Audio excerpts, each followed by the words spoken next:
안녕하셨습니까? 원더풀 인생 후반전의 파파홍입니다. 산다는 것은 지뢰밭 한가운데를 걸어가는 것과 같은 걸까요? 노년을 위해 아무리 자금을 충분히 마련한다고 해도 인생 전체를 위협하는 적이 예상치 못한 순간에 등장할 수 있습니다. 그래서 오늘은 우리들의 노년을 위협하는 4가지 적들에 대해 여러분들과 이야기 나눠보려고 합니다.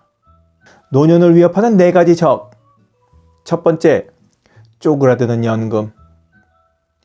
대한민국의 국민연금은 1988년 1월 1일 10인 이상 사업장을 대상으로 시작되었습니다. 시작할 당시에는 소득 대체율 70%를 목표로 하고 있었습니다. 월 평균 소득으로 300만 원을 받았다면 은퇴 후에는 그것의 70%인 210만 원을 받을 수 있도록 설계를 해놓은 겁니다. 그로부터 10년 뒤인 1998년 소득 대체율을 10% 낮춰 60%로 정합니다. 또 2007년에는 또 다시 10%를 낮춰 50%로 만들었습니다. 이와는 반비례해서 매달 내는 돈은 많아졌죠. 보건복지부에서 밝힌 국민연금 40년 가입자 기준 올해 소득 대체율은 42.4%에 불과했습니다. 그래도 기금이 바닥날 것을 우려해서 2028년에는 이를 또 40%까지 떨어뜨릴 예정이라고 합니다. 그런데 한 방송국의 취재에 의하면 실제 소득 대체율은 정부가 말한 42.4%보다 11.3%가 더 낮은 31.2%에 불과하다고 밝혔습니다. 그러니까 국민연금만 믿고 있다가는 노년을 궁핍하게 살 수밖에 없는 것이 현실입니다. 국민연금은 그냥 받아서 용돈으로 쓰겠다, 그리고 생활비는 다른 소득원에서 벌어들이겠다 하는 계획과 준비가 필요합니다. 노년을 위협하는 4가지 적. 두 번째, 팔리지 않는 집. 노후에 돈 없으면 집 하나 마련하면 된다는 말은 노인대국 일본에서는 이미 옛날 얘기가 된 지 오래입니다. 일본의 각 지자체의 골머리를 썩이는 문제는 바로 늘어나는 빈집입니다. 우리나라도 전국적으로 70여만 채의 빈집이 있다고 합니다. 빈집 문제로 인해 일본에서는 부동산이 노후자금으로 대체되는 시절이 막이 내렸습니다. 그래서 일본 노인들은 집을 팔려고 내놓아도 팔리지 않는 집 때문에 고초를 겪고 있습니다. 2028년 불과 4년 뒤에는 세종시를 제외한 우리나라 모든 지역이 초고령 사회로 진입하게 됩니다.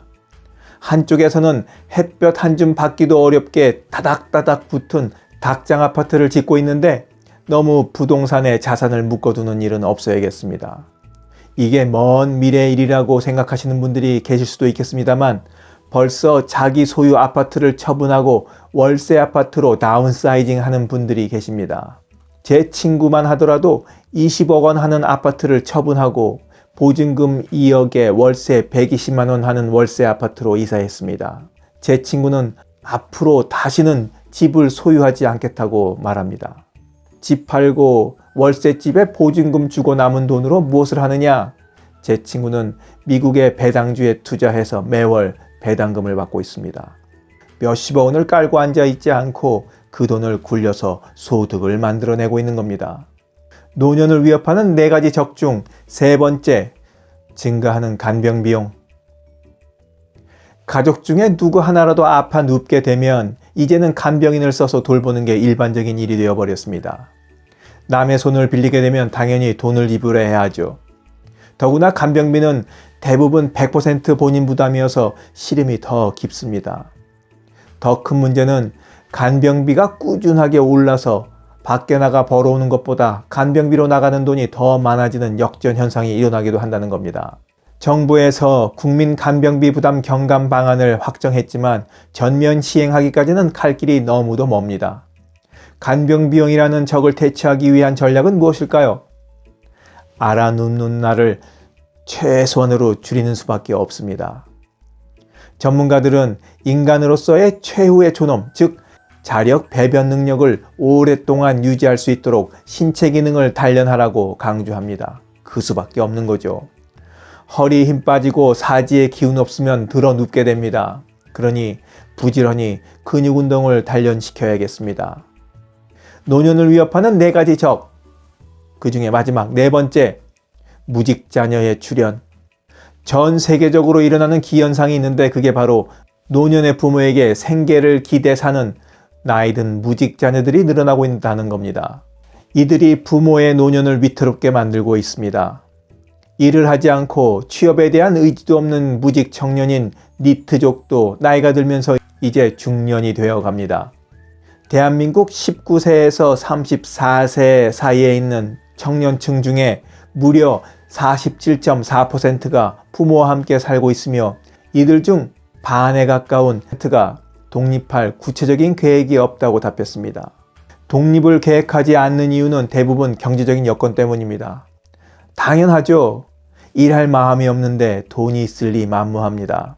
인공지능 발전으로 지금 있는 일자리의 대부분도 사라질 거라고 하는데 여기에 대해서 일할 생각도 없으니 걱정도 이만저만 드는 게 아닙니다.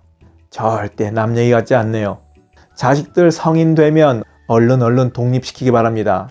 그래야 부모도 가볍게 살 수 있지만 자식들도 사람 구실하면서 살 수 있습니다. 유튜브 채널 원더풀 인생 후반전을 운영해온 지도 어느덧 4년이 흘렀습니다. 그동안 여러분들과 많은 이야기를 나눴지만 10분 남짓되는 영상을 통해 오롯이 제 마음을 전하기에는 너무 부족했습니다. 그래서 아직 못다한 이야기를 담아 도서 50 넘어 인생에서 가장 아름다운 꽃이 핀다를 내게 됐습니다. 50 넘어 인생에서 가장 아름다운 꽃이 핀다에는 인생 후반전에 새 지평을 열어가는 비결들이 가득 담겨져 있습니다. 지금 예스24, 알라딘과 같은 온라인 서점은 물론이고 교보문고, 영풍문고와 같은 유명 서점에서 여러분을 기다리고 있습니다. 꼭 한번 읽어봐 주시기를 부탁드립니다. 여러분들은 노년을 위협하는 이 4가지 적들을 제압하기 위해서 어떤 계획을 갖고 계십니까? 부디 어떻게든 되겠지 하는 마음에서 벗어나 좀 더 적극적으로 대처해 나가시기를 바랍니다. 영상을 보신 모든 분들이 평화로운 노년을 보낼 수 있기를 바라면서 오늘 이야기 마치겠습니다. 원더풀 인생 후반전이었습니다. 감사합니다. 자랑질, 지적질, 아는 채, 있는 채 하는 사람들에게 지치셨죠? 상대방의 얘기 경청하고 익은 벼처럼 겸손한 사람들이 모인 곳이 있습니다. 바로 네이버 카페 실버들의 전성시대입니다. 너무 가깝지도 너무 멀지도 않은 친구가 필요하다면 네이버 카페 실버들의 전성시대로 오시면 됩니다. 아래 댓글란 맨 위에 초대글을 올려놓을 테니까 클릭하고 들어오시면 아주 간단하게 회원가입이 됩니다. 아참, 냉소적이고 비아냥거리고 자기주장 강하고 남 얘기에 이죽거리는 분은 죄송하지만 절대 사양합니다.